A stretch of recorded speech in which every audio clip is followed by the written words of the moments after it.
Espero que se encuentren muy bien, espero estén teniendo un excelente día. Me presento, mi nombre es Paula Yovali Barrios Saucedo, soy licenciada en psicología, tengo una maestría en psicología clínica de la salud. El día de hoy vengo a presentarles la cápsula número 7, donde abordaremos el tema de la neuroeducación. Para comenzar, voy a compartir las diapositivas.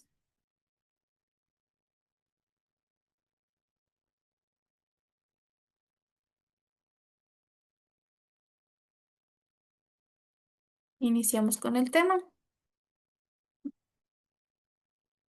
La educación a lo largo de la historia ha sido considerada como uno de los pilares fundamentales del desarrollo humano, del desarrollo social. Sin embargo, durante siglos los métodos de enseñanza se han basado en prácticas tradicionales que no siempre toman en cuenta cómo funciona el cerebro al momento de aprender. Con los avances de la ciencia, especialmente en el campo de la neurociencia, ha surgido una nueva disciplina conocida como la neuroeducación, cuyo objetivo es tender un puente entre el conocimiento científico del cerebro y ya la parte pedagógica. La neuroeducación se presenta como una propuesta innovadora que une la neurociencia, la psicología y la pedagogía, con el propósito de comprender mejor el procesamiento cognitivo, las emociones, la parte social que están implicadas en el aprendizaje. Gracias a herramientas modernas como la neuroimagen, se han podido observar cómo áreas específicas del cerebro se activan durante actividades como leer, resolver problemas matemáticos, memorizar o experimentar estas emociones, aportando información valiosa para mejorar estos métodos educativos. Entonces, uno de los principios básicos de la neuroeducación es que no existe un aprendizaje sin la emoción. Las investigaciones han demostrado que factores como la motivación, la atención, la memoria y el contexto social son determinantes para que un conocimiento sea realmente significativo y perdure en el tiempo. De esta manera, la neuroeducación no solo busca elevar el rendimiento académico, sino también busca fomentar el desarrollo integral de una persona, atendiendo tanto esta dimensión cognitiva como la dimensión emocional y social. Además, la neuroeducación representa una respuesta a los desafíos actuales de la educación. En un mundo que está caracterizado por este exceso de información, la digitalización y la necesidad de formar individuos capaces de pensar críticamente, adaptarse a los cambios y a convivir en sociedad, a sociedades cada vez más diversas. En este sentido, la neuroeducación no debe entenderse únicamente como un campo académico, sino debe entenderse como una herramienta transformadora que tiene el potencial de redefinir la enseñanza y el aprendizaje, impulsando una educación que sea más inclusiva, que sea personalizada y que sea efectiva. Ahora sí, la neuroeducación entonces es una disciplina que emerge entre la fusión de esta neurociencia, la psicología y la pedagogía, con el fin de comprender cómo aprende el cerebro y en consecuencia optimizar estos procesos educativos. Este enfoque reconoce que el aprendizaje no es únicamente este proceso cognitivo abstracto, sino que está influido por factores emocionales, sociales, biológicos y ambientales. La neuroeducación entonces busca tender este puente entre la teoría científica y la práctica ya en las aulas, aportando estrategias que estén basadas en evidencia para poder potenciar el rendimiento académico y el bienestar de los estudiantes. ¿Cómo es la historia y la evolución de esta neuroeducación? Pues iniciamos en la década de 1960-1970, donde hay avances en esta neurociencia cognitiva y en psicología que demuestran que la memoria, la atención, las emociones influyen directamente en el aprendizaje. Una década más tarde, en 1980, la teoría de las inteligencias múltiples de Howard Gardner y la inteligencia emocional de Daniel Goleman se empieza a cuestionar la enseñanza centrada en el coeficiente intelectual. Se empieza pues, a cuestionar la importancia de no nada más centrarse en la parte de la inteligencia tradicional y la inteligencia o la inteligencia general, sino englobar la inteligencia también en cuanto a las inteligencias múltiples y las inteligencias emocionales. En la década de 1990, la neuroimagen permite observar en tiempo real cómo aprende el cerebro y esto despierta este interés educativo. Lo que mencionaba, cómo al leer, al escuchar música, al tocar un instrumento, al hablar, al memorizar, cómo qué áreas del cerebro distintas van prendiendo. Y en el siglo XIX, perdón, en el siglo XXI, se consolida la neuroeducación como ya esta disciplina formal, con autores como Francisco Mora, que promueve la idea de que solo se aprende aquello que emociona. Posteriormente tenemos a Stanislas, que investiga cómo aprende el cerebro, la lectura y las matemáticas, y David Bueno, que difunde los fundamentos de la neuroeducación en las escuelas. ¿Cuáles son estos principios básicos de la educación entonces? Pues tenemos esta plasticidad cerebral de la que hablábamos en la cápsula anterior, en la cápsula 6.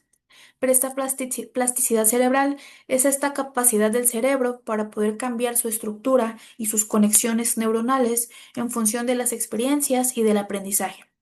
¿Qué implicaciones educativas hay?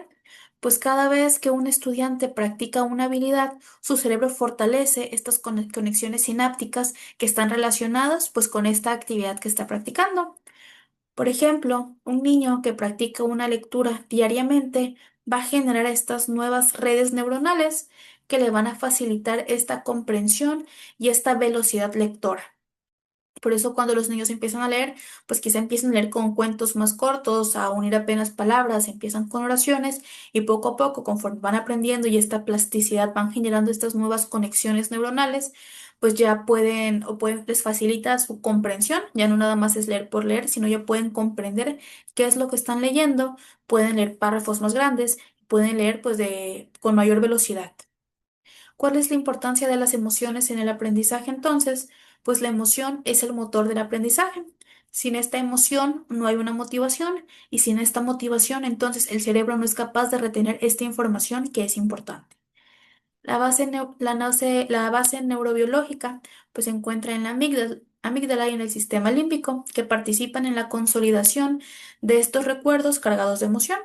Por ejemplo, un profesor que cuenta historias o que utiliza ejemplos que sean significativos para los alumnos, pues facilita o hace que los alumnos recuerden mejor los contenidos, ya que pues empiezan a asociar la información con estos recuerdos, con estas experiencias, pues les facilita que si solamente el profesor dicta la información de esta forma mecánica, el que lo convierte en algo aburrido, que no produce una emoción y por ende no hay una motivación entonces por aprender o por retener esta información. La atención como un recurso limitado, el cerebro no puede mantener la atención de manera sostenida durante largos periodos. Necesita de estímulos variados y de descansos pues, prolongados para poder como retomar esta atención. ¿Qué implicaciones educativas hay? Pues las clases que son extensas, sin pausas o actividades dinámicas reducen la capacidad de aprendizaje. Por ejemplo, un bloque de clases de 50 minutos puede dividirse en segmentos de 10-15 minutos con actividades participativas para poder mantener esta concentración. En las aulas, con los niños pues, más pequeños, pues es más complicado que puedan mantener la atención 50 minutos, por ejemplo, sentados haciendo una sola actividad. Los primeros 10, 15, incluso 20 minutos, su atención está sostenida, se mantienen concentrados en esta actividad, pero pasando estos minutos, pues ya se empiezan a distraer, dejan de hacer lo que están haciendo y empiezan a buscar otras actividades para realizar. ¿Por qué? Pues porque la atención sostenida es muy complicada en edades más pequeñas. El aprendizaje multisensorial. El cerebro aprende mejor cuando intervienen varios sentidos, ya que se activan diferentes áreas cerebrales y se fortalecen las bases neuronales. Entonces, en la parte educativa, el poder combinar imágenes, sonidos, movimientos o actividades prácticas en la enseñanza, pues favorece esta parte de la educación. Por ejemplo, enseñar ciencias con experimentos prácticos o con videos que sean explicativos en lugar de solo un texto de un libro. Entonces, en lugar de solamente enseñar mediante la lectura de lee el libro de la página tal a la página tal y aprende y memoriza, pues va a ser muy complicado que quizá un menor pueda mantener esta atención, pueda concentrarse y pueda aprender.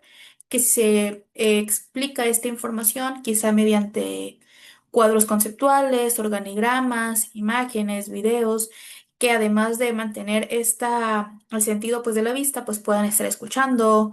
En los niños en preescolar, pues por eso hay muchas actividades que requieren de la práctica de varios sentidos, que manipulen objetos, que realicen, que toquen, que huelan, que escuchen, ya que al mantener esta parte del cerebro activa, intervenir estos sentidos, pues se fortalecen estas redes neuronales y facilitan el aprendizaje y la memoria. La motivación y los sistemas de recompensa, la dopamina, los neurotransmisores, es que es el neurotransmisor relacionado con el placer, se activa cuando alcanzamos una meta, lo que refuerza este aprendizaje. En la parte educativa, pues los estudiantes aprenden más cuando sienten que el estudiar les da un propósito, que cuando se celebran estos logros, que tienen una recompensa por sus estudios. Por ejemplo, la gamificación, el uso de estas dinámicas de juego en el aula, pues motiva a los alumnos a poder superar retos y a mejorar esta retención de conocimientos. El papel del sueño y el descanso en la neuroeducación, pues durante el sueño el cerebro consolida la memoria, reorganiza la información adquirida en el día. ¿Qué implicaciones educativas tiene? Pues un alumno con falta de sueño, pues va a tener una menor concentración, una baja memoria y poca creatividad. Por ejemplo, estudiar de madrugada sin haber dormido, sin haber descansado, pues no es tan efectivo, ya que el cerebro necesita un descanso para poder fijar lo aprendido, para poder que haya esta consolidación del aprendizaje. En el aprendizaje social y el aprendizaje cooperativo, el cerebro es social por naturaleza. Quiere decir que aprender en grupo estimula no solamente las habilidades cognitivas, sino también estas habilidades emocionales como lo son la empatía, la cooperación y el pensamiento crítico. ¿Qué implicaciones educativas tiene? Pues fomentar el trabajo colaborativo y la interacción en clase aumenta el aprendizaje significativo. Por ejemplo, resolver problemas en equipos pequeños permite que los estudiantes se beneficien de estas diferentes perspectivas. Los principios básicos de la neuroeducación muestran que el aprendizaje no es nada más un proceso mecánico, sino es una experiencia compleja en la que participa la biología del cerebro, las emociones, la motivación, el entorno social y los hábitos de vida. Entonces, conocer y aplicar estos principios en el aula permite a los docentes poder diseñar estas estrategias de enseñanza que sean más efectivas, que sean inclusivas y que sean humanas. ¿Cuáles son los objetivos de la neuroeducación? Pues está el transformar la educación como un proceso más eficaz, inclusivo y humano para poder diseñar estas estrategias de enseñanza que sean fundamentadas en el funcionamiento del cerebro.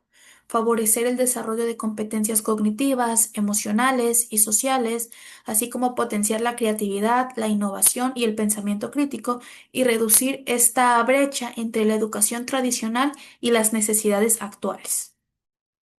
Las aplicaciones en el aula, pues al introducir estas actividades que despierten la curiosidad y despierten la emoción, que se use una metodología activa, quiere decir el aprendizaje basado en proyectos, en juegos, en experimentos, promover la colaboración y el aprendizaje social, respetar la diversidad de inteligencias y de estilos de aprendizajes, así como aplicar evaluaciones que midan estos procesos y que no solamente midan los resultados. En el ámbito clínico, en el ámbito terapéutico, las intervenciones tempranas en trastornos como el TDAH, la dislexia, el autismo, así como la rehabilitación de estas funciones cognitivas mediante la estimulación cerebral. Y ya en el desarrollo personal, pues se encuentra el uso de la neuroeducación en empresas para poder entrenar liderazgo, creatividad y trabajo en equipos, así como estos programas de inteligencia emocional en los contextos laborales y sociales. ¿Qué beneficios se encuentran en la neuroeducación? Pues se encuentra que mejora la memoria y la atención de los estudiantes al poder diseñar estas estrategias que sean más útiles para la forma o el método de aprendizaje de los estudiantes. Al obtener esta mayor memoria, mayor atención, pues también se van a sentir más motivados, van a tener esta motivación intrínseca, esta motivación personal y este placer por poder aprender. La inclusión de estudiantes que tengan estas dificultades de aprendizaje, lo que va a prevenir el fracaso escolar y la creación de estos ambientes escolares que sean más saludables emocionalmente. ¿Qué retos y limitaciones tiene? Pues hay una persistencia de los neuromitos. ¿Qué neuromitos conocemos? Pues lo que hemos escuchado, que usamos solamente, por ejemplo, el 10% del cerebro, lo cual es un mito, o que cada alumno es hemisferio izquierdo o derecho nada más, o que escuchar Mozart aumenta la inteligencia. Esto dificulta aplicar estas teorías en el aula porque hay recursos limitados, o la necesidad de esta formación docente especializada en esta neurociencia básica y el riesgo de sobrecargar a la educación con modas que no tengan un respaldo científico. ¿Qué otros subtemas podemos encontrar en la neuroeducación? ¿Qué otros conceptos son importantes? Pues está la memoria y el aprendizaje, cómo funciona la memoria de trabajo, la memoria a largo plazo y cómo es su consolidación, el impacto que tiene el estrés en el aprendizaje. El estrés crónico y el cortisol pues afectan la memoria, la atención y la regulación emocional, lo cual pues va a impactar de manera negativa en el aprendizaje. La atención plena son estas estrategias para entrenar la concentración y poder reducir la ansiedad en clase. La educación emocional en las escuelas, que se les enseña esta regulación de emociones, inteligencia emocional, empatía y habilidades sociales. El cerebro social, la importancia de la cooperación y de la interacción en el aprendizaje. El sueño y el rendimiento académico, estos efectos de la falta de descanso en la memoria y en la atención. En cuanto a la tecnología y la neuroeducación, pues las ventajas y el riesgo que hay en el uso excesivo de pantallas, de la inteligencia artificial y de la realidad virtual, la creatividad y el cerebro, pues el cómo estimular el pensamiento divergente y la innovación, y en la neuroeducación inclusiva, que son estas estrategias para poder atender a alumnos que tengan algunas dificultades con aprendizaje, como pueden ser alumnos con TDAH, autismo o dislexia. Entonces, la neuroeducación es más que una moda, representa una transformación profunda en la forma de poder entender la enseñanza. Al integrar conocimientos sobre cómo funciona el cerebro, permite entonces diseñar ambientes de aprendizaje más efectivos, emocionales, inclusivos y que estén adaptados a la diversidad humana. Su gran aporte es demostrar que no se puede enseñar sin emoción ni aprender sin una motivación, y que educar con base en la neurociencia no solamente mejora el rendimiento, sino también mejora el bienestar y la felicidad de quienes están aprendiendo. Los motivan. Entonces, esto ha sido todo por mi parte. Esta fue la cápsula número 7 de la neuroeducación. Les recuerdo, mi nombre es Paula Barrios. Muchas gracias por su atención.